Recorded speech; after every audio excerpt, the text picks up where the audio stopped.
Welcome back, everybody. Another edition here of the Auburn Undercover podcast on the 24/7 Sports Network. My name is Nathan King, joined here on this glorious Wednesday evening by Mark Murphy and Jason Caldwell. We are almost into our second week of Auburn fall practices. They just wrapped up their fifth preseason practice today. So I guess once they get into the seventh one, I guess that would mark the first week. Anyway, they reported last Thursday, so we're about to have been a week since then. Learned a lot in that time. I've realized that we haven't touched base with y'all since then about some of the stuff that we've observed. We've been on YouTube and obviously been on the website and all that kind of stuff, but wanted to bring a little bit of an update to y'all's podcasting feed. And so, Jason, we'll start where everybody wants us to start and where everybody has been starting every single day. And that's with a microscope on the quarterback competition. I think now over the past couple of days, particularly this morning, we were in the indoor, you're starting to see those reps get split a little bit. And it was Harsin on yesterday, talking about him on Tuesday, that would be, said it really won't be until after that second scrimmage. So not even the scrimmage this Saturday. You'll start to see separation there. But he said it's really going to be that second scrimmage where they'll start to branch off the reps, maybe give one guy dedicated amount of first team reps. But we've seen a little bit of good from everybody. Seen a little bit of bad from everybody. But you and I were talking about it today.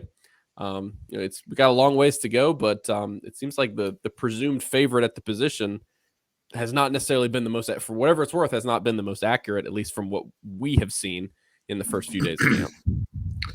Yeah, we'll get a small window of kind of what these guys look like. So you get a taste of it, and you're right. There's been some inconsistency from Zach Calzada, from really all those guys. To be quite honest, if you're just throwing the football and you're just kind of taking reps and throwing to wide receivers and doing those things, TJ Finley throws as catchable a ball as anybody on the roster does. I mean, he can deliver the football and do those things, but obviously there's much more to it than just throwing the football. If that was the case, then Jeff George and some of these old guys, they would have been the greatest quarterbacks ever. But there's more to it than just throwing the football.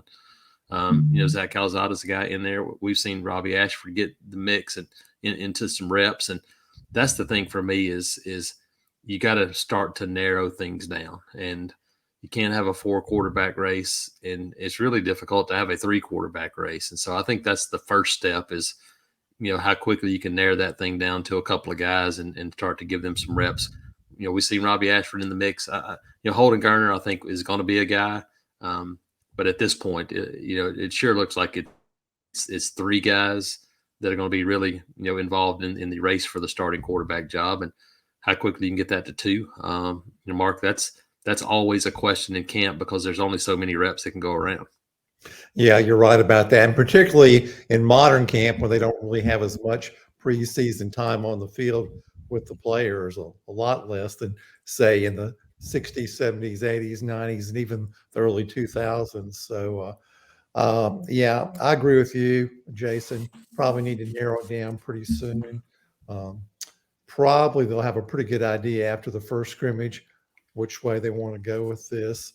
It's interesting. I asked the head coach about Zach Calzada, and he sort of answered a little more than I was expecting him to answer about him not being all that off to a great start in practice. And that's not really where I was going with the question, but that's where it went. And,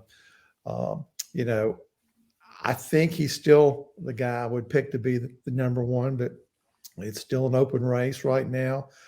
TJ Finley always looks good out there in practice throwing with nobody getting ready to hit him. Its game situations are different.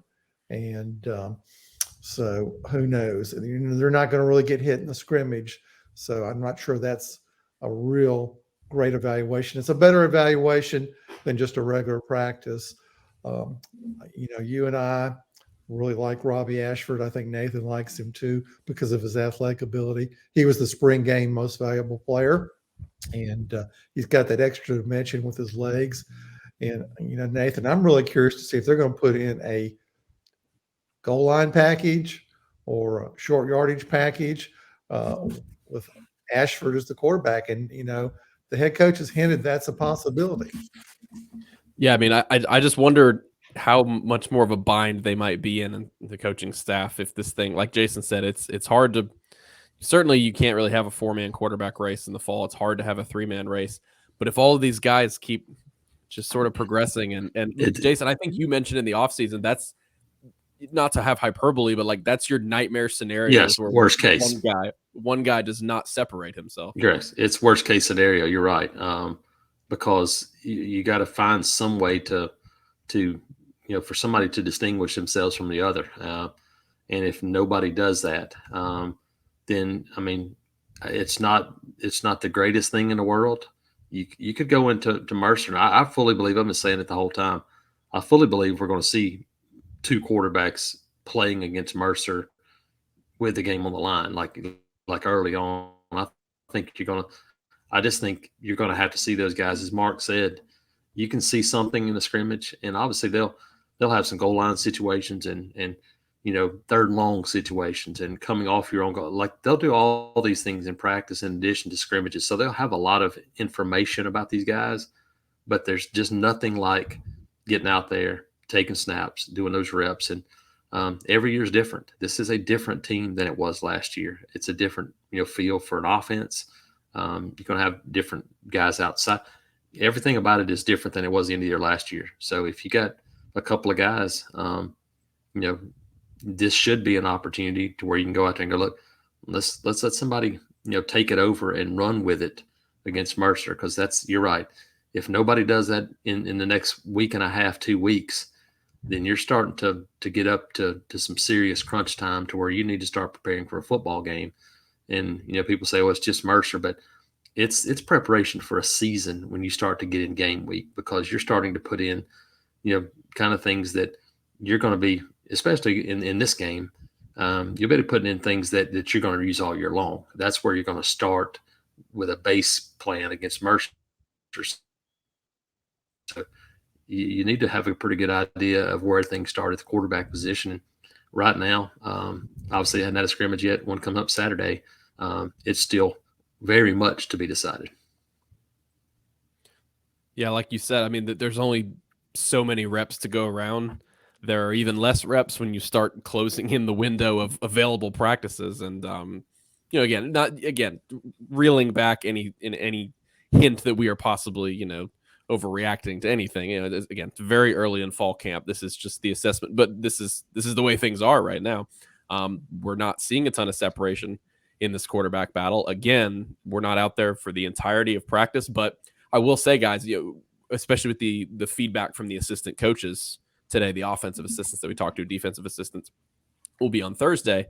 Everything from the quarterback competition to the offensive line stuff we've seen, wide receivers, even that day in practice on Tuesday where we were out there and all of us were kind of like, ooh, this is a shaky day in terms of receiver to quarterback connection. None of that has been disputed by any of the coaches. It seems like Harsin came in yesterday and talked about, we weren't catching the ball very well. Me and Mark were with Ike Hilliard for a little bit, the wide receivers coach today. He called it their worst day so far. Now, granted, it's only the 5th day, but he said in terms of the hookups and whether they had got their hands on the ball. Of course, some things don't constitute a drop. It's not always on the receivers. But Mark, I guess I'll use that as a segue to talk a little bit about our conversations with the offensive assistants, because those are always some of the best stuff to come out of camp. And you and I both came away. I mean, Ike Hilliard is a very, very good interview, not just because, A, he gives good stuff, but B, just very, very genuine. Definitely doesn't pull any punches. I mean, he said about 20 minutes in, this is probably the last time I'll talk to you guys, because he thought he was being too real and too honest about some stuff. But one of the things he did hit on was talking about that day on Tuesday. He said, while there's a quarterback battle going on, for us to be as inconsistent as we were on that day, it's completely unacceptable. Again, just one day, but that group knows how important they are to this quarterback race. Oh, you're right. And, he's got a lot more guys to work with now. He's got 5 newcomers. And, one of the things that really got my attention was he seemed to be thoroughly excited about as excited as Ike Hilliard gets, I think, about the newcomers because he thinks they're all working hard. He's got 2 transfers in from other major D1 programs and 3 true freshmen. And, Camden Brown, one of the big freshmen out of St. Thomas Aquinas down in Fort Lauderdale, Florida, off a state championship team who put up really good numbers there. Man, he looks like he might be physically ready to play. And, I think Ike Hilliard likes him, Nathan, and I think he likes some of the other guys too that are coming around. So, last year the numbers there weren't a lot to choose from at times, particularly when some guys got banged up. But the wide receiver room is deeper this year. There's more different types of guys. I still think they need to come up with 1 or 2 really good deep threats. And if they do that, boy, the offense is going to really get a lot better because, the head coach has been harping on the need to increase the number of explosive plays, whether you define it as a 15-yard plus play, 20-yard plus play. Those are the kind of plays that are really needed. We were talking to Will Friend, the offensive line coach, and he was talking about last year they played Georgia. And they had like this drive, really good drive, 17 plays, 18 plays like that, and they settled for a field goal.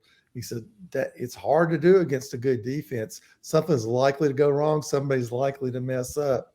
And he said, he was saying, let's have a big play where somebody doesn't get tackled at the 5-yard line. Let's get in the end zone, and that makes a lot of difference for an offense. And one of Ike Hilliard's jobs is to make those big plays more prevalent. And he's a stickler for details.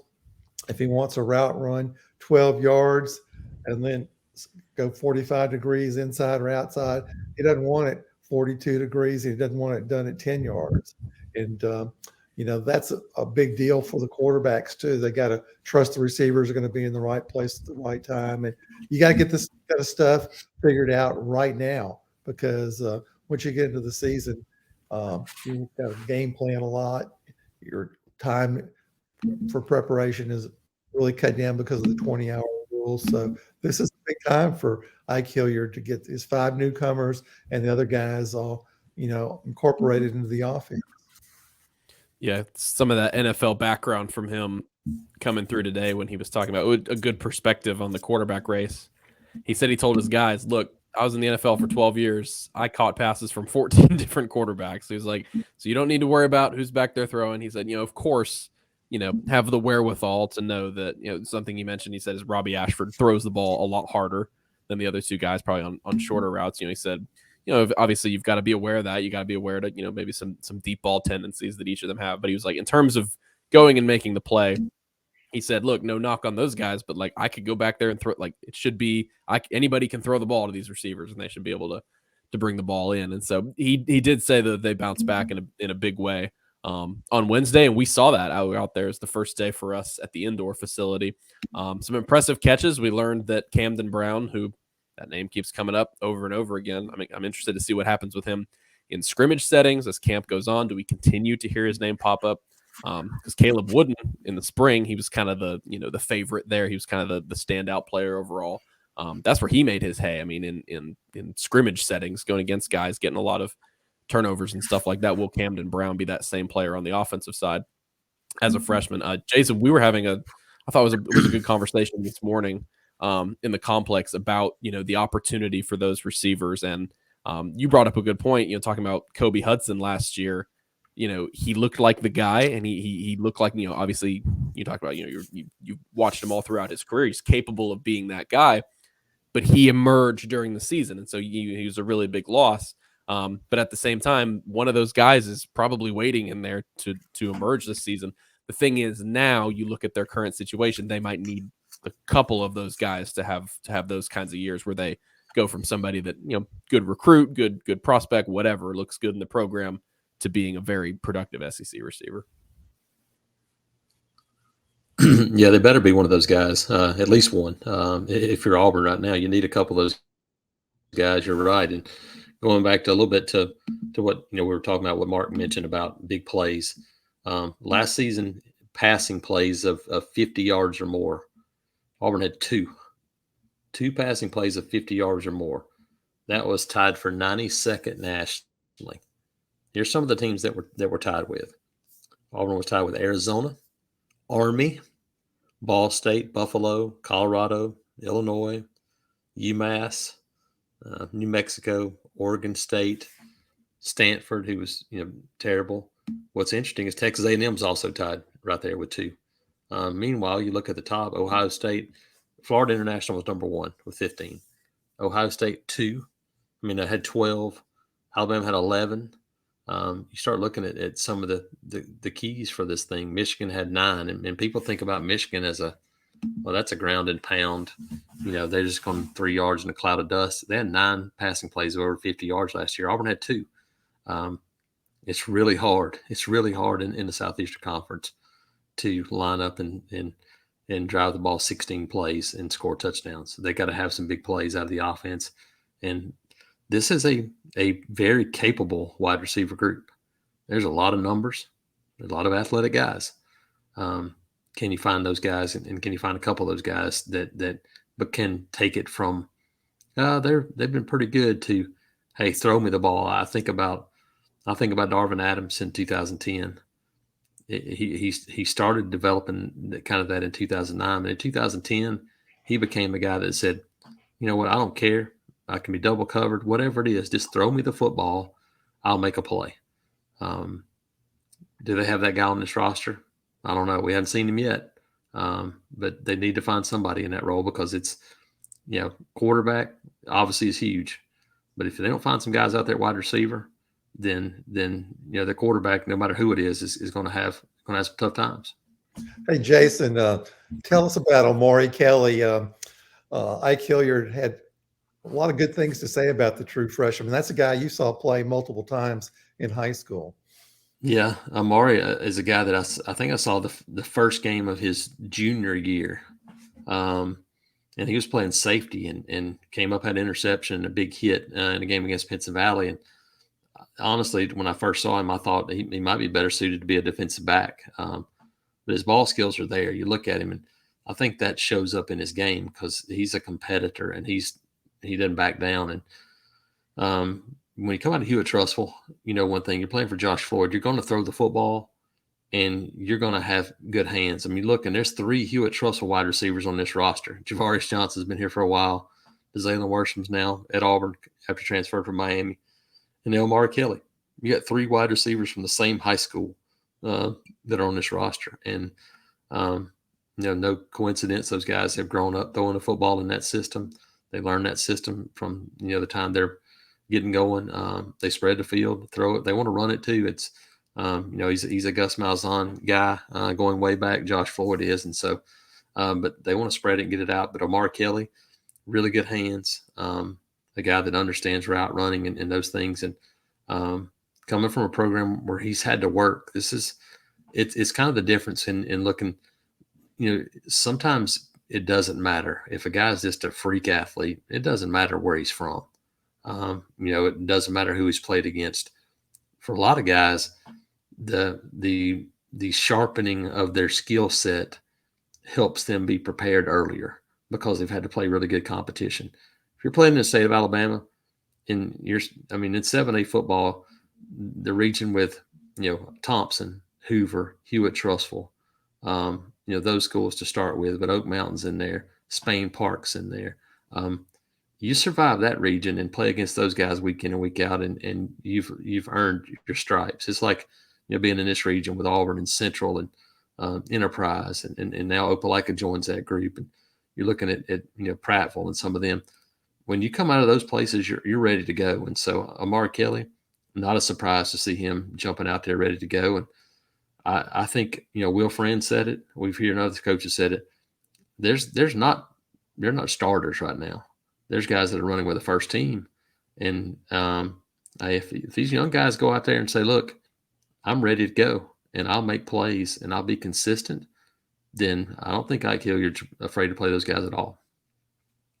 Yeah, I don't think Ike Hilliard. It sounded like from today. I don't know if tough love is the right word, but it seems like he's got his ideals for that group, and he knows how successful they could be, and however it's going to happen, it's going to happen. I mean, he's going to make it work.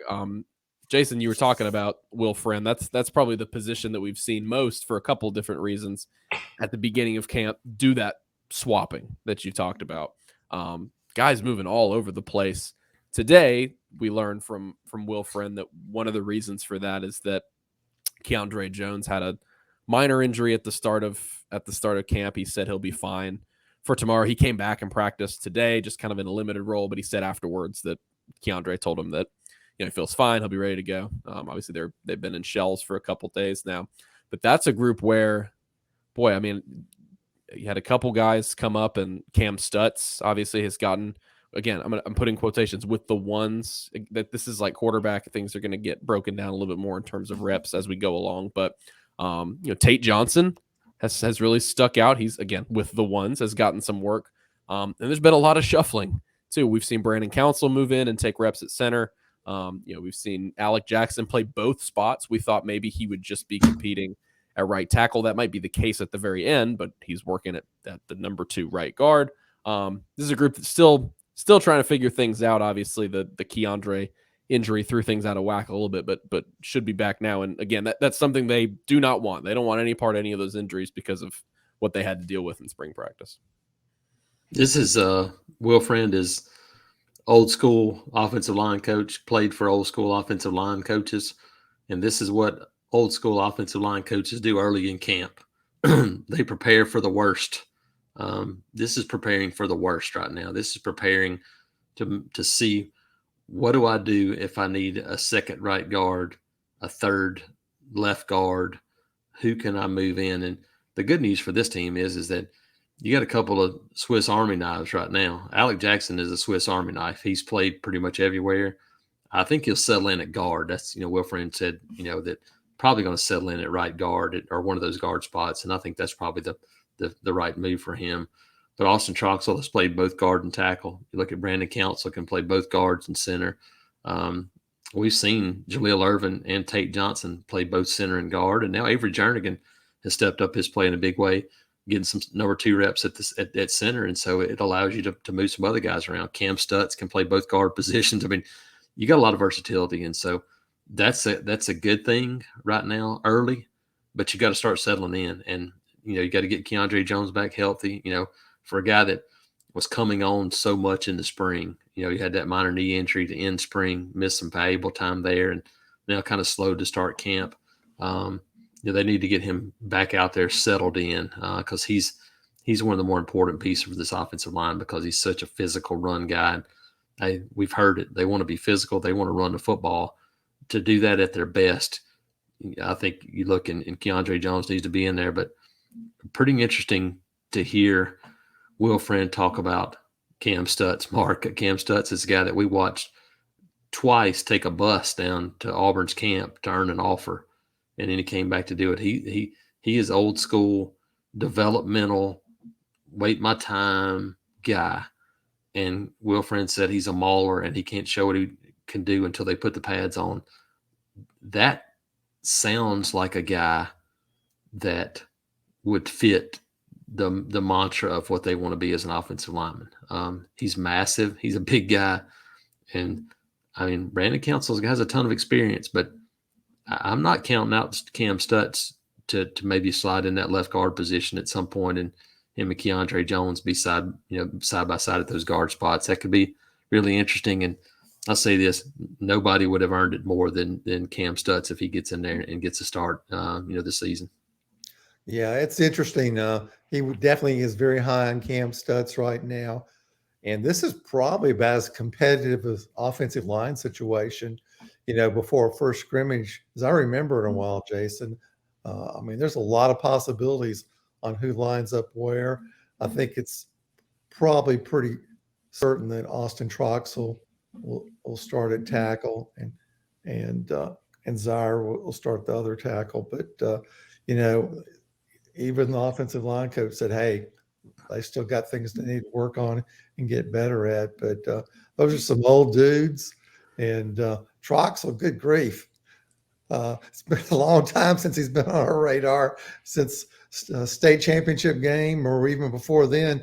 his sophomore year when at Jordan Hare Stadium when Kerryon Johnson and those boys won the state title. It was a very impressive game, and he was the biggest kid on the field, and I think he was probably just like 15 or 16 years old at that time. So, I think these guys are getting tired of hearing they were the weak link last year on offense and want to do something about it. Physically, they look good. They've obviously spent a lot of time in the weight room this summer and talking to a couple of those guys. They said they've tried to own the weight room is what they said. And it looks like a sort of an old school, big butt style offensive line group. And I'm curious to see how that works. Yes, that's I thought that was a great quote from Will Friend, and just kind of some perspective on how you have different kinds of guys in your room. Not everybody is cut from the same cloth at every position group. Saying like Stutz is a guy where at this beginning part before you put the pads on, not that he's meandering through anything, but he's a physical guy. He's a mauler. He's somebody that they, that once the pads go on, that's when you really start to see his impact. Whereas, other guys might be, stronger in other areas. Yeah. So Keandre Jones back now, like Jason mentioned, that's huge for them. 19 straight starts for him. He's been a guy who's avoided injuries in the main part of the season, in the regular season. That's allowed him to be the most consistent offensive lineman for them in terms of games played over the last couple seasons. So along the defensive side of the ball, actually, I want to get to this first. We saw their return men in practice today. That was something that we were watching. We're joking that I guess you have to wear number 6 and under to be to qualify to be a return man this season, because you had the 2 number 6s. You had Keontae Scott and you had Javarius Johnson. You have Jay Fair at number 5. You have Tank Bixby at number 4. Make sure I get them all. You had Chick Dawson, Tavares Dawson at number 3, and then Donovan Kaufman there at number 1. And Coy Moore 0. And Coy Moore 0. I forgot about I had to go all the way down to 0. But yes. Interesting, Jason, to see not only Brian Harsin. I always think that punt return drill is really fun to watch, where you make them get flat on their back until you tell them to pop up and get the ball. But Cadillac Williams getting active too in the return game, getting out there and helping while the other special teams coaches are working with the specialists, the kickers on the other side. That seems maybe a little insignificant here at the beginning of camp, but I mean it's the first time we've gotten to see this group. We knew Jay Fair was in it in the spring. Seems like that's going to continue for him. I do wonder, because they were just kind of doing punt stuff, but I wonder if Tank is included in that group, or maybe just be kickoffs for him. Maybe a guy like Kaufman as well, just kickoffs. But boy, with how much we've heard about Tavares Dawson this preseason, would not surprise me if he's a guy who's able to make an impact there, because like Ike Hilliard said today, it's those guys who are kind of bred and wired to be return men that kind of end up being your big playmaking receivers when they're taking snaps on offense. Yeah, and Javarius Johnson actually did a pretty good job last year in the limited time he has as a punt returner. He's really sure-handed. He's got experience, and I think that's going to be one of the keys. It always comes down to catching the ball first. And I thought Javarius and Coy Moore were probably the 2 guys that made it look as effortless. It's not just, hey, I caught it 100% of the time. Well, if one of them you caught above your head because you misjudged it, that doesn't necessarily make the coaches feel much better that you caught it, even though you might have. Those 2 guys were easy, and that's the first step. Javarius is quick, and I think he was a guy that did some good things last year. I think he'll be a guy that'll be in the mix. I think you're right about Tank. I think he's just in that return group. I'm not so certain that, based on, who I've talked with anyway, I'm not so certain he's going to be really involved in the kickoff returns either, which would be, I think, great news for 99.9% of Auburn fans going into this year if they don't see Tank back there returning kickoffs. Now, Nehemiah Pritchett is a very valuable piece of this team, but that dude has touchdown written all over him when he returns kickoffs, and so that's a little bit different story for me. So that was the first look there. And while we're sitting here on special teams, I want to bring up Alex McPherson, Fort Payne, the true freshman. For folks that are golfers, it infuriates me to watch Justin Thomas and Roy McIlroy, the guys that are 5'8", 160 pounds, hit a golf ball like 350 yards. Well, Alex McPherson, he looks like Anders Carlson's little nephew. But when he kicks the ball, it sounds like a shotgun. I mean, like he absolutely kills the ball. And we set the state record last year with field goal, 61 yards. He gets the ball up quick. Obviously, good bloodlines with his brother Evan, kicked at Florida, and now with the Cincinnati Bengals. And in very good hands, Auburn kicking is for the future. I mean, he's a guy that's going to be really good. Obviously, he gets to kind of, provided he doesn't win the job and beat out Anders Carlson, he gets to sit and do what Anders did, what Daniel Carlson did, and the guys before him, which is have a year to watch a veteran do the job. And he can be fun to watch. I enjoy watching him kick the ball. Yeah, it's big for them that apparently Anders, we've seen with that brace on. But Brian Harsin said Tuesday, I can't remember who asked him about it, but said Tuesday that he's out there and he's kicking the ball through the end zone. He said the way he put it was, he can't get all of it into that swing right now because obviously that's his plant leg that he hurt. That's the knee on the opposite side, not the one that he kicks with. But so maybe not able to be completely comfortable, but the big but Brian Harsin said was he'd still put it in the end zone on kickoff drills. And so we've talked about that all off season, but it'll be interesting to see, like you said, Jason, whether it's a true, because a lot of people forget Anders Carlson, he redshirted behind his brother for a year, correct? Correct. That's right. He was on the roster, but he didn't play when Daniel was here. So will it be a situation like that where McPherson's just kind of chilling, watching Carlson and getting valuable experience, or will he be kind of thrust into those early games if Anders isn't ready to go? I'm trying to pick my brain here. Y'all stop me if there's anything else we want to touch on defense. I will say, again, on Thursday, you'll probably hear this Thursday morning, recording this Wednesday night. Thursday, we get the 4 defensive assistants. And so lots of good conversations will come out of that. That's always great to provide more context. And so after that, we'll kind of do what we just did with the offense and run through it. Yeah, I think one of the things that just is apparent from these first viewing windows that we've had is just the number of guys on the defensive line, that interior defensive line. The edge position, we know what it is. But you look at that interior defensive line, and a lot of it's unproven. A lot of those guys have things they need to do. It's not 1988 with Tracy Rocker and Benji Rowland, and where you had Pig Goff, who was a backup that played in the NFL for a long. It's not that group right now, but there's some guys that have the potential to get there. And no question in my mind that it's right now, as it looks, a group that's looks like it's much more capable of providing depth and keeping those frontline guys fresh deeper into games and deeper into season. Mark, we saw it last year. That's the difference in probably both the Mississippi State and Alabama games alone, was just the defensive line depth and those guys wearing out the end of games. There's a bunch of bodies up there right now. Yeah, and there's a lot of really big ones too, Jason. If you take the average weight of the interior defensive line guys, I can't think of a team right offhand. Auburn team that's probably had more heavier guys or a higher, heavier average. Now the edge rushers aren't huge, but they're bigger than they were last year. And, a couple guys that just look so good to me are Derek Hall and Iku Leota. Man, those guys look like they're ready to have great seasons. And,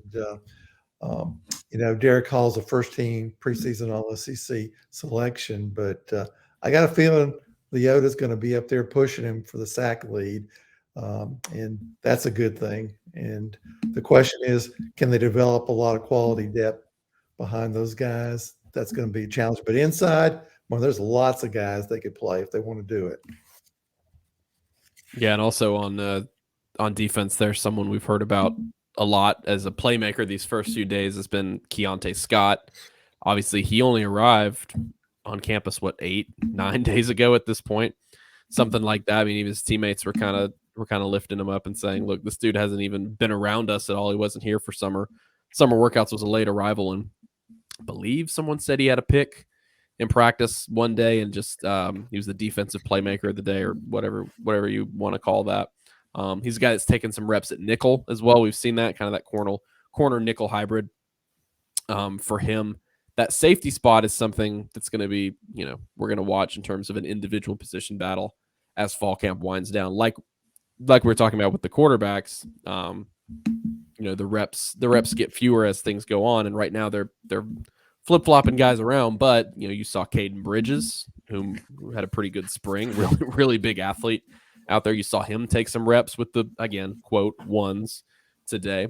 We know that Craig McDonald, Brian Harsin said, the Iowa State transfer, he has that ankle issue, ankle or a foot issue that seems like it's okay now, but he kind of is getting eased into things. So maybe that'll allow a guy like a Bridges or a Caleb Wooden to get in there and make a little bit of a difference. But really, it's going to come down to this Saturday. We're going to learn a lot more. We're going to learn who's making plays. That's when the separation will start. So I think that's sort of the big juncture, Jason, we're at right now, is what happens Saturday night in Jordan-Hare Stadium, and then the aftermath of that, what we see on the practice field the following week when they start classes on Monday. Yeah, no, obviously the coaches will get a much better idea of things after Saturday. Brian Harsin there was kind of an interesting wording for him. How much and what we do Saturday will be dependent on what we get done this week, and so that was kind of interesting wording for me, because normally this is a scrimmage where it might be 100 plays and you want to get as many reps as possible, and especially with this many young guys, I that are newcomers, I guess, even though they're not young. You think about all these defensive transfers. There's 5 or 6 guys that they'll be counting on to potentially provide depth. Potentially, could they working themselves into a starting role? You mentioned Craig McDonald, but you look at obviously Eugene Asante at linebacker. Can he jump in there along with Owen Pepo? But you look up front, Morris Joseph has, been a guy that has caught the attention of some guys. Marcus Bragg there at edge is a big dude. I mean, there's some guys that you start looking at. You look at, DJ James at corner. Then obviously, got 2 junior college transfers in the secondary. Jeffrey Imba up front. There's a lot of guys that aren't true freshmen that they're going to get a long look, because this is one where you start, it's not just quarterbacks where you have to narrow things down. On that defensive line, you can't play 15 defensive linemen who separates themselves right away to go, okay, well, who makes the cut to get to the next level. That's going to be the case at a lot of these positions, and Saturday's the starting point. Yeah, I think that's a great point. And, I think it happens every year that somebody that from maybe that group you just mentioned, kind of every single camp, whether it's the spring, whether it's the fall, there's always somebody that when that first depth chart comes out, you're like, whoa, that guy really made a name for himself, really bumped up. I remember 2 years ago, not that Colby Wooden was, we all knew what Colby Wooden might become. But when he earned that starting defensive line job, we were like, whoa, that's a big jump for a guy over the span of, the previous 6 months or something like that. So one of those guys that you just mentioned, probably at the end of this entire thing, whether it's because of the work in practice, whether it's because he was really consistent to scrimmage, one of those guys is going to end up jumping somebody and getting some good playing time, because like you said, Jason, there's on the defensive side of the ball, we were talking about this before we recorded, they've got a lot more guys over there, a lot more dudes. There's just too many guys that you just mentioned for one of them to not be a good playmaker for them this season, like they had last year with like a Leota. Yeah, and I didn't mention Jason Jones. I forgot about the biggest guy in the middle. He's a massive defensive lineman.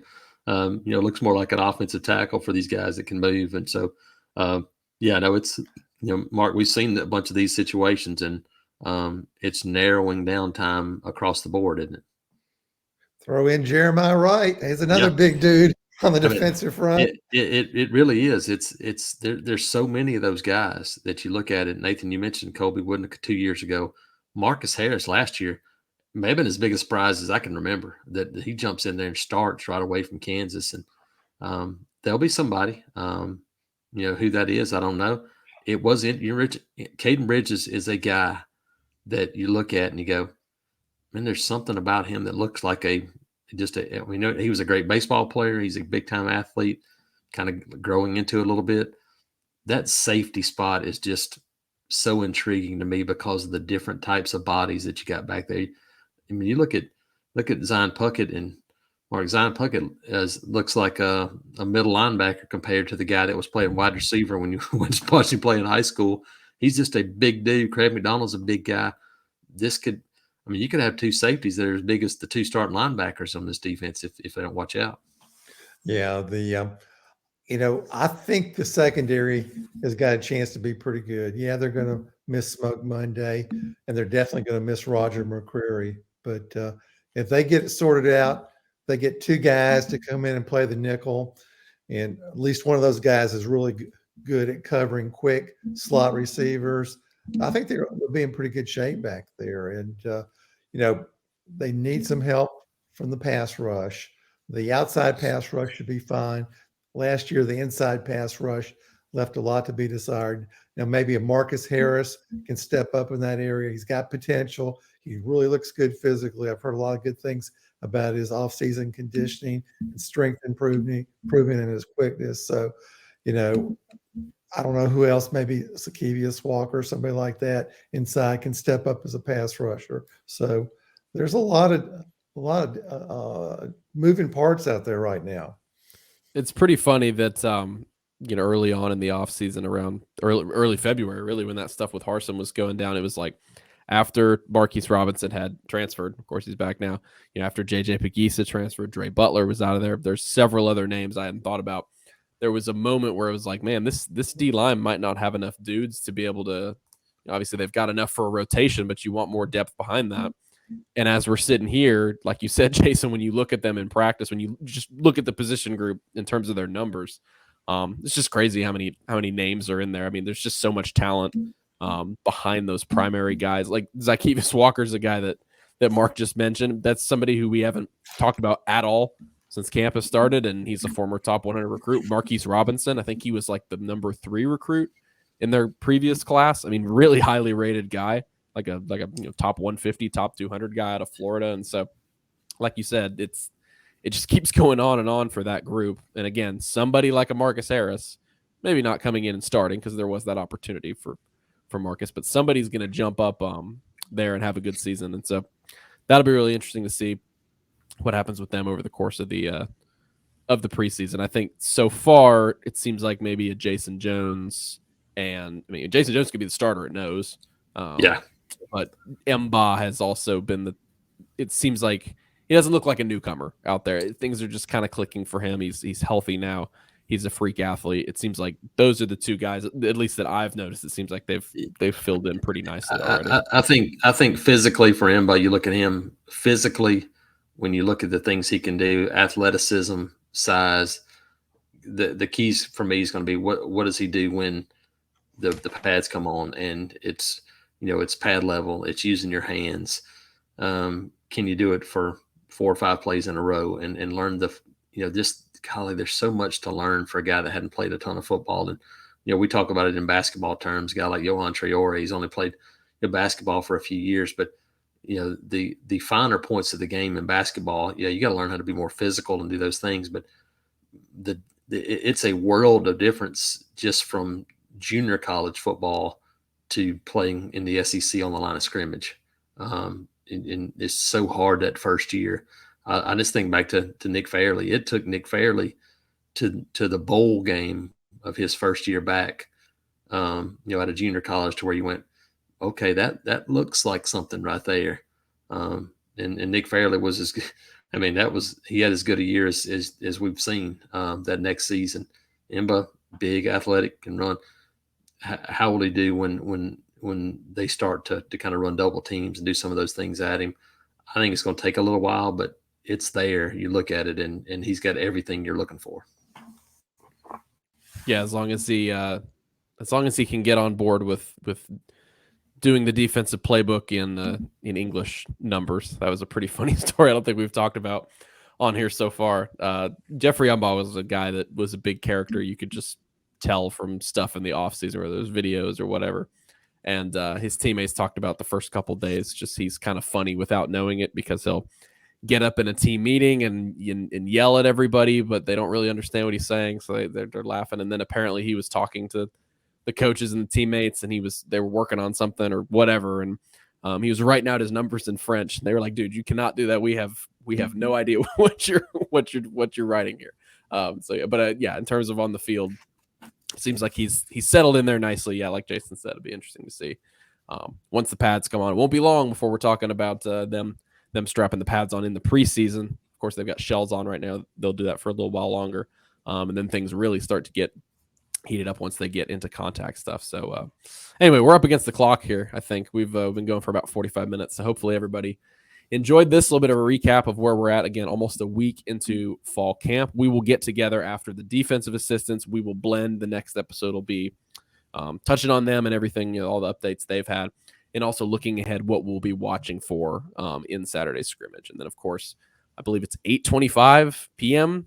is when Brian Harson's scheduled to talk with us after the scrimmage. So it'll be a Saturday night in Jordan-Hare Stadium for us, and so it'll be interesting to see what happens with the quarterbacks, all the other positions we just talked about as fall camp rolls on for Auburn. So thank you guys so much for listening to this edition of the Auburn Undercover podcast. If you guys enjoyed it, please go leave us a 5-star review. Number one thing that helps us out. Intro and outro music, you know it. It's Beats by Mordecai. Follow him on Twitter, SoundCloud, and Instagram. All the fall camp coverage, you guys. We've been going crazy every single day. It's a lot of good stuff. AuburnUndercover.com. Go check it out. We've got you covered top to bottom. So thank you guys so much for listening, and everybody have a great rest of the week. We'll talk.